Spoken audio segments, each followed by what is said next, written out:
If you are a property manager or a real estate owner and planning to migrate to AppFolio in 2026, this is the video you must watch. In this video, I'm going to explain all the steps that you have to take care for AppFolio migration.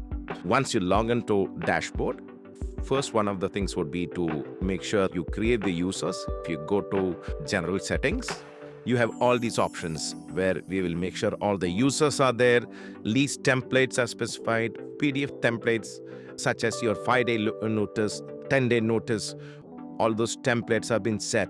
New users, if you have multiple users, make sure that all the users are available. The most important thing is the properties. Sometimes even AppFolio might itself load the onboarding, but the most important thing is add the properties to it. You can click on the new property and add the properties. You will give all the property information, all the charges, all the leases, all those things are specified to the properties. If the property is a single family, you only have one unit. If it is a multi-family, then you would have multiple units in it. For each unit, we would be adding all the unit description, whether on the bed, bath, marketing description, rent, deposit, square feet, all those things. Then once the property is added, or the unit is added, we add the lease to the property, the tenants and the start date, end date, management fees, charges, all those data will be entered. Then we have to add the vendors, all your preferred vendors and your routing logic. For example, if it is plumbing, electrician, all those things, we make sure that all the vendors are entered.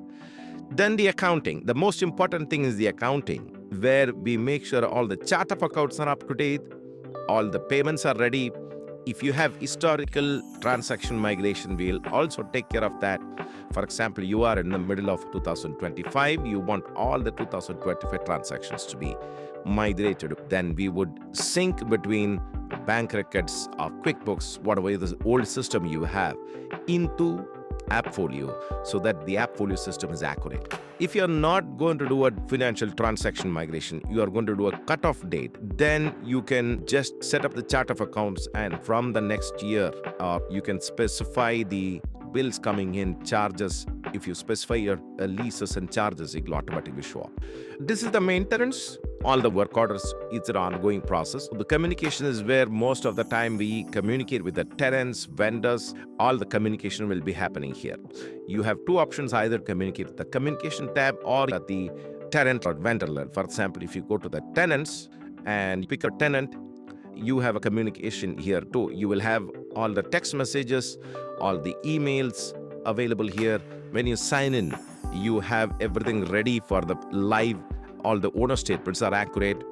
The best thing, the reporting is one of the most key thing, where we make sure all the reports are accurate. The most important would be the owner statement.